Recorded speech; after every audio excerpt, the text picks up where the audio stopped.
오늘 하나님께서 우리에게 주시는 말씀은 민수기 12장 1절에서 2절 말씀입니다. 모세가 구스 여자를 취하였더니 그 구스 여자를 취하였으므로 미리암과 아론이 모세를 비방하니라. 그들이 이르되 여호와께서 모세와만 말씀하셨느냐 우리와도 말씀하지 아니하셨느냐 하매 여호와께서 이 말을 들으셨더라. 아멘. 네, 오늘 말씀은 목회자를 사랑하십시오 라는 제목으로 네 번째 시간입니다. 항상 서두에 말씀드리지만 하나님께서 우리를 창조하신 목적, 구원하신 목적은 바로 선을 행하기 위함이죠. 선을 행하라고 우리를 창조하셨고, 아담 이후로 모든 사람이 죄인이었고 그 죄로 말미암아 사망에 이를 수밖에 없었는데, 사망에 이를 수밖에 없는 우리를 예수 그리스도 피로 구속해 주신 것, 죄사함을 허락해 주신 이유는 바로 선한 일에 열심하는 하나님의 백성이 되게 하기 위함이라고 성경은 말씀하고 계십니다. 에베소서 2장 10절을 보겠습니다.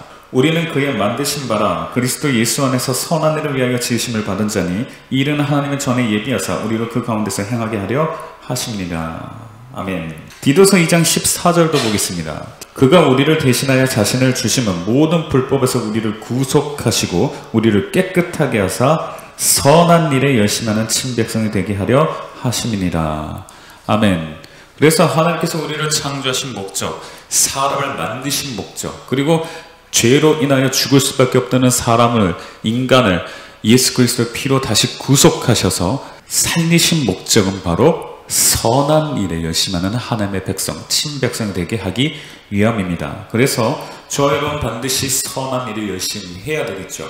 그러면 이 선한 일이 무엇입니까? 선이 무엇일까요? 악이 무엇인지 알면 선이 무엇인지 알 수 있습니다. 선의 반대는 악이기 때문에 악이 무엇인지 알면 알 수 있죠. 그래서 느헤미야 1장 7절에서는 하나님의 명령을 지키지 않는 것이 악이라고 말씀하고 있고요.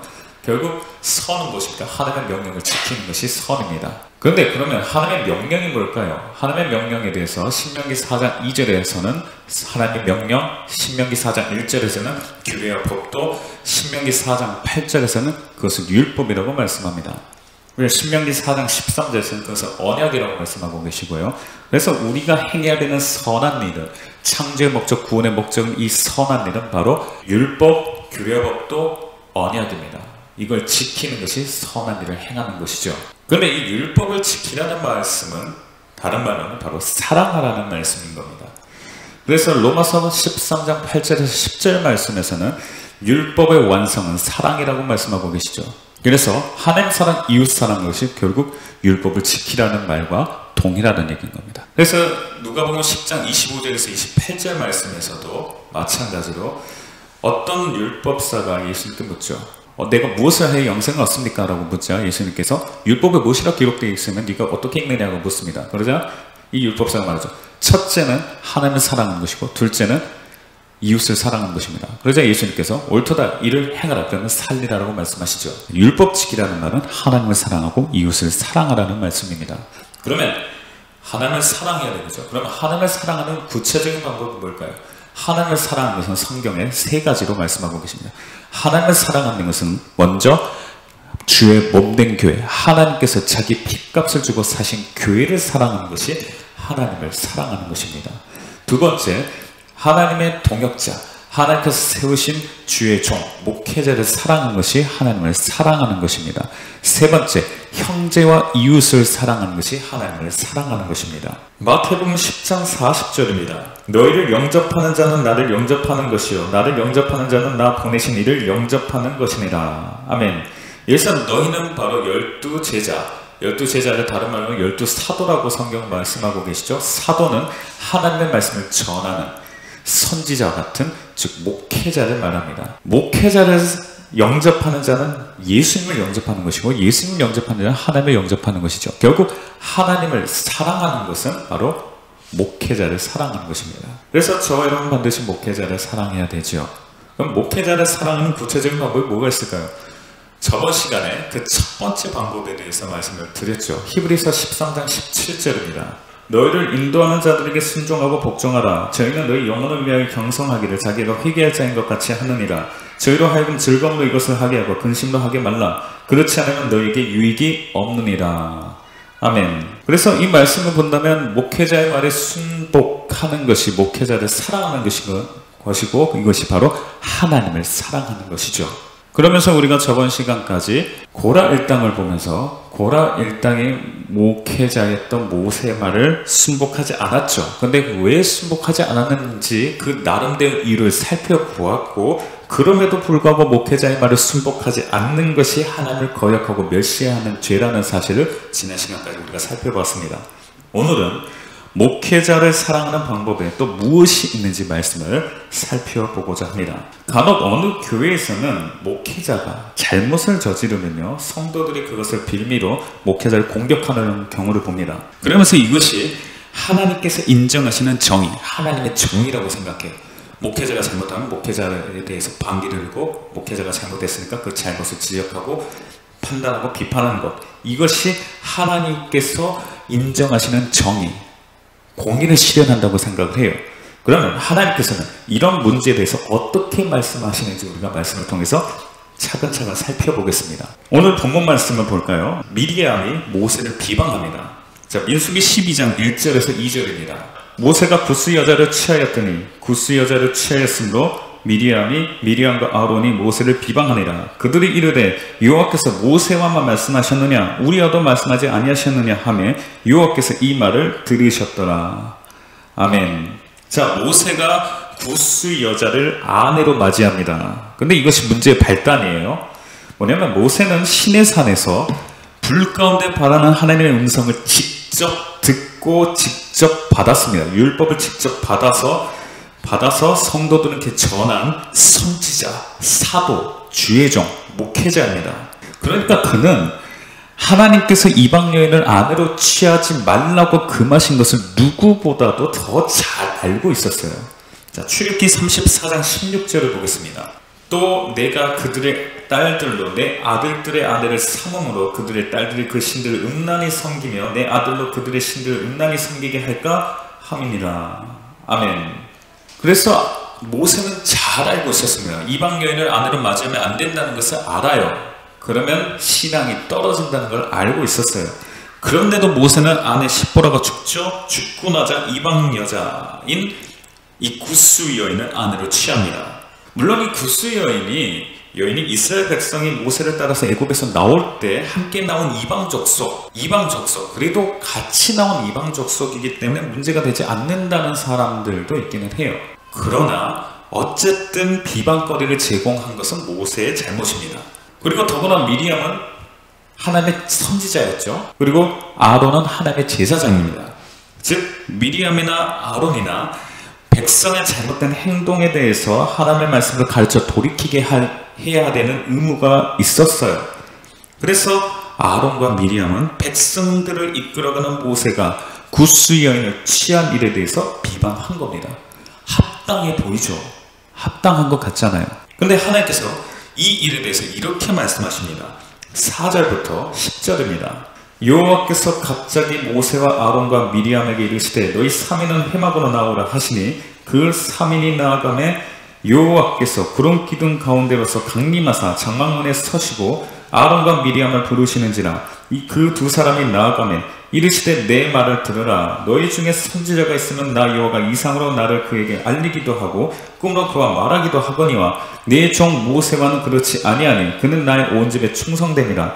그와는 내가 대면하여 명백히 말하고 은밀한 말로 아니하며 그는 또 여호와의 형상을 보겠거늘 너희가 어찌하여 내 종 모세의 비방하기를 두려워 아니하느냐. 여호와께서 그들을 향하여 진노하시고 떠나시매 구름이 장막 위에서 떠나갔고 미리암은 문둥병이 들려 눈과 같더라. 아론이 미리암을 본즉 문둥병이 들었는지라. 아멘. 여호와 하나님께서 모세를 불러서 구스 여인을 취한 일에 대해서 책망하셨나요? 아닙니다. 책망하지 않으셨습니다. 오히려 선지자 미리암, 제사장 아론을 불러서 책망하십니다. 그리고 미리암에게 문둥병을 말하게 하십니다. 비방거리를 제공한 모세에게도 잘못이 있어요. 분명히 잘못이 있어요. 그런데 하나님께서 어떻게 하셨죠? 오히려 모세를 비방한 아론과 미리암을 향해서 진노하시고 미리암을 문둥병으로 치십니다. 이 사건을 통해서 우리는 하나님께서 목회자의 허물이나 잘못을 비방하는 부분에 있어서 백성은 물론이고 하나님께서 세우신 선지자나 제사장에게도 철저히 금하신다는 것을 알 수 있습니다. 그러니까 그러니까 오늘 말로 말하면 성도는 말할 것도 없고요. 기름 부음 받은 같은 목회자라 할지라도 또는 더 신령한 은사를 가진 자라 할지라도 하나님께서 세우신 목회자의 잘못에 대해서는 절대 비방하거나 정죄해서는 안 된다는 것입니다. 그 잘못이 상식적으로 도저히 이해가 되지 않아도요, 그를 비밀로 목회자를 비방해서는 안 됩니다. 열왕기하 2장에 보면요, 엘리사 선지자에 관한 사건이 나옵니다. 한번 볼까요?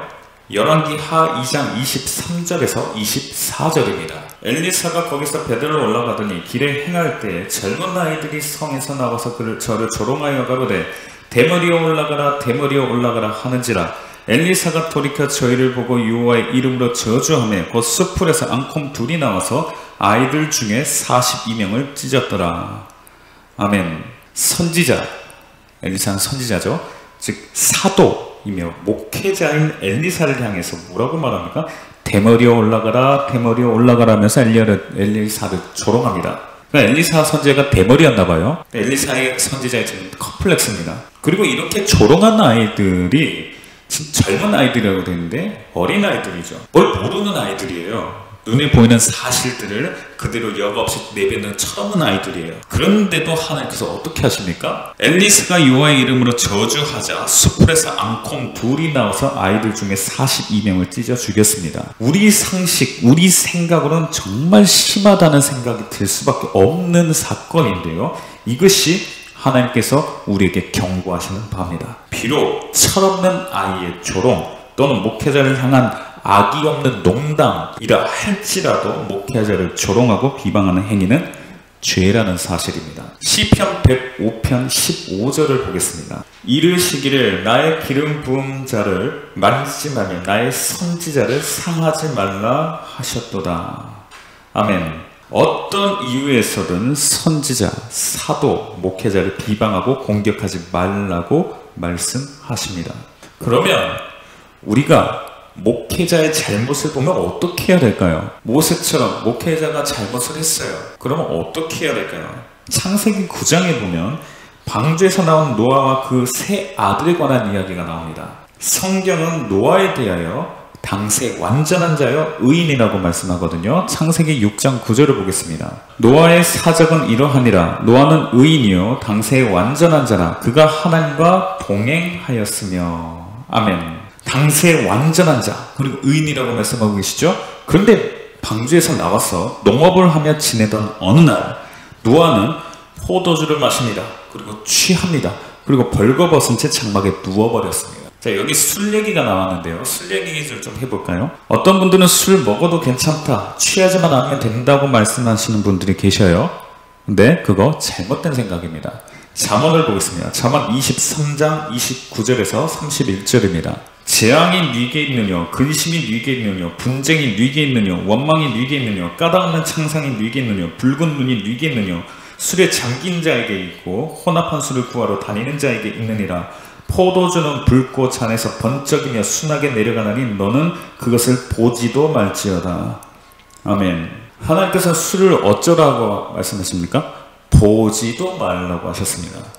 보지도 말라고 하셨습니다. 보지도 말라고 하셨는데 그러면 먹는 것은 되겠습니까? 당연히 아니죠. 그러면 하나님께서 왜 이렇게 말씀하셨을까요? 왜 술을 보지도 말라고 하셨을까요? 몇 가지 이유가 있어요. 29절을 다시 읽어보겠습니다. 29절. 재앙이 네게 있느뇨, 근심이 네게 있느뇨, 분쟁이 네게 있느뇨, 원망이 네게 있느뇨, 까닭없는 창생이 네게 있느뇨, 붉은 눈이 네게 있느뇨. 아멘. 이 말 뭐죠? 술을 먹으면 나타나는 현상이라는 거예요.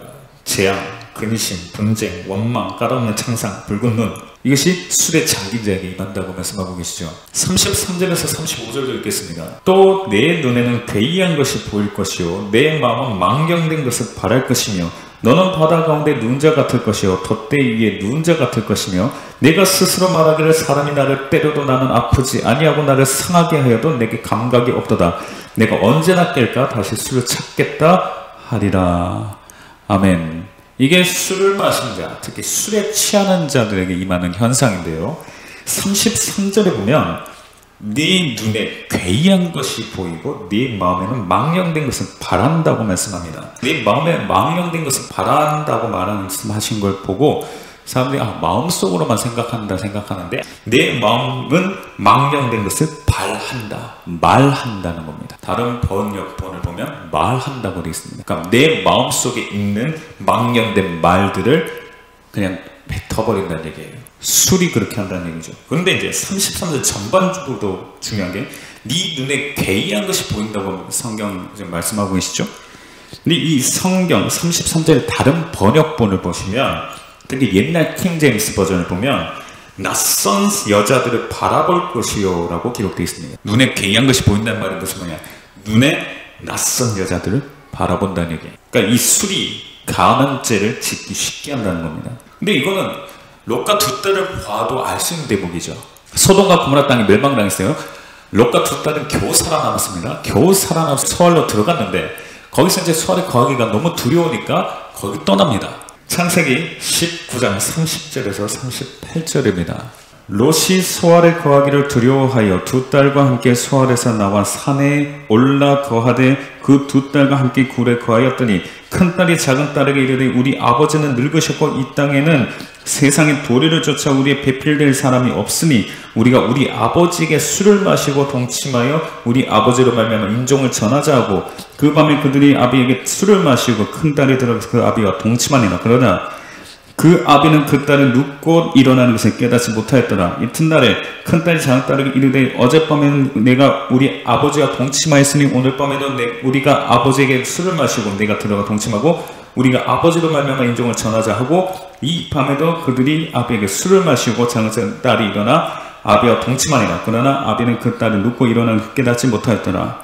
롯의 두 딸이 아비로 말미암아 잉태하고 큰 딸은 아들 나라 이름을 모압이라 하였으니 오늘날 모압 족속의 족상이요 작은 딸도 아들 나라 이름을 베남이라 하였으니 오늘날 암몬 족속의 조상이었더라. 아멘. 무슨 짓을 벌이죠? 이거 진짜 있었던 일이죠. 그러니까 성경은 인간의 죄에 대해서 여과 없이 다 말씀하고 계십니다. 이게 인간이에요. 정말 우리가 도덕적으로 비판할 만한 일을 벌였죠. 근데 이것의 주 원인이 뭡니까? 이런 범죄를 저지를 수 있게 된 주 원인이 뭡니까? 술입니다. 술이 우리로 죄를 짓기 쉽게 만들어요. 우리의 마음을 둔하게 해서 죄 짓기 쉽게 만듭니다. 술이요. 누가복음 21장 34절을 보겠습니다. 너희는 스스로 조심하라. 그렇지 않으면 방탕함과 술 취함과 생활의 염려로 마음이 둔하여지고 뜻밖의 그날이 덕과 같이 너에게 임하리라. 아멘. 마음이 어떻게 하면 둔해지죠? 방탕함, 술 취함, 생활의 염려로 마음이 둔해집니다. 술 취함, 술이 우리의 마음을 둔하게 만듭니다. 마음이 둔해지는 순종할 수가 있겠습니까? 잠언 31장 4절과 5절입니다. 르무에라 포도주를 마시는 것이 왕에게 마땅치 아니하고 왕에게 마땅치 아니하며 독주를 찾는 것이 주권자에게 마땅치 않도다. 술을 마시다가 법을 잊어버리고 모든 강권한 백성에게 공의를 굳게 할까 두려우니라. 아멘. 술을 마시는 것이 왕에게 마땅치 않다고 말씀합니다. 그 이유가 뭐죠? 법을 잊어버리기 때문입니다. 법, 하나님의 법, 인간이라면 반드시 지켜야 되는 선한 일. 아까 우리가 선한 일 봤죠? 하나님께서 인간을 창조하신 목적이 뭡니까? 선한 일입니다. 이게 하나님의 법이죠. 하나님의 법, 율법, 규율, 법도 언약, 사랑. 하나님께서 우리가 주신 그 율법을 잊어버린다는 얘기입니다. 뭘 먹으면? 술을 마시면. 잊어버려서 기억도 안 나는 법을 지킬 수는 있겠습니까? 못 지키죠. 근데 법을 안 지키면 어떻게 됩니까? 법을 안 지키면, 즉 선한 일을 행하지 않으면 절대 생명의 부활에 이르지 못합니다. 요한복음 5장 29절에 말씀하고 계시죠. 선한 일을 행한 자는 생명의 부활로, 악한 일을 행한 자는 심판의 부활로 나오리라. 선한 일이 뭐죠? 바로 법을 지키는 겁니다. 하나님께서 우리가 주신 법을 지키는 것이 선한 일이에요. 이걸 우리가 창조하신 목적이고 그렇게 행하는 자가 생명의 부활을 얻습니다. 그래서 우리가 술을 마시는 것은 물론 보지도 말아야 하는 이유가 여기에 있어요. 이것이 하나님의 명령입니다. 그런데 노아가 어떻게 했죠? 술을, 포도주를 열심히 마시고 취해서 벌거벗은 채로 장막 안에서 자버립니다. 그런데 그 모습을 아들 함이 봤어요. 그리고 본 것을 자기 두 형제 셈과 야벳에게 말합니다. 근데 이 사건에서 주목해야 되는 부분은 뭐냐면 함에게서 아버지의 그 얘기를 들었어요. 셈과 야벳이. 그리고 나서 취한 행동입니다. 창세기 9장 18절에서 23절입니다.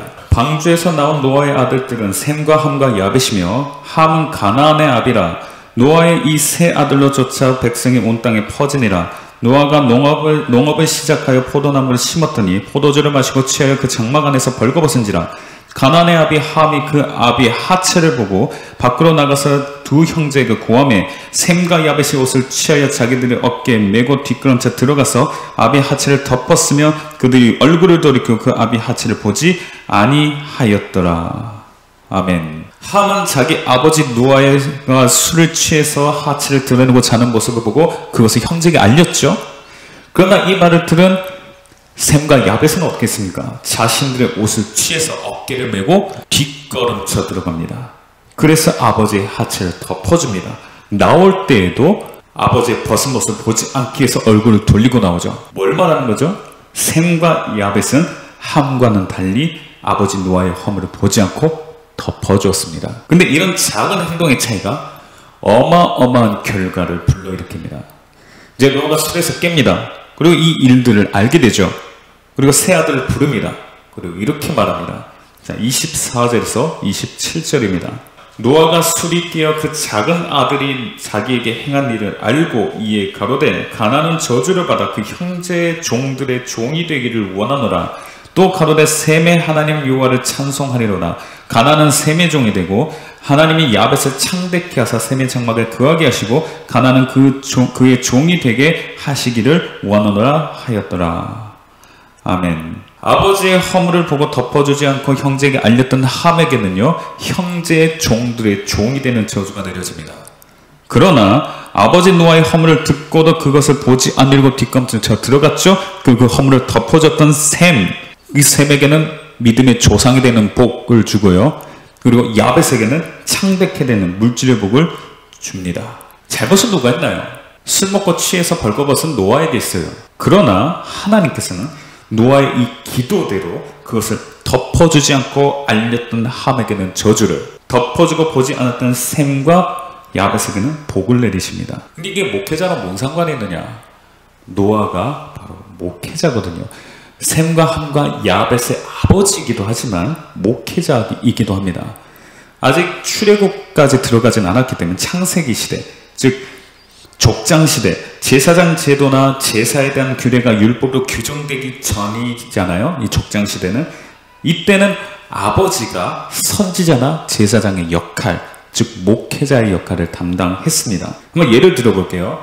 욥은 아브라함과 같은 시기를 살았던 족장 시대 인물입니다. 욥과 아브라함은 동일한 시대에 살았던 인물입니다.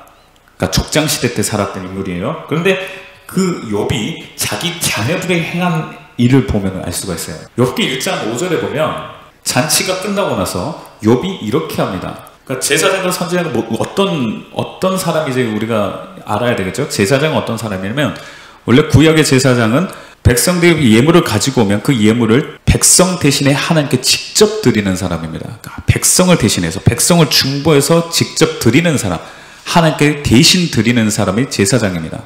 그러니까 제사장은 제사를, 예배를 진리하는 사람을 말해요. 백성 대신에.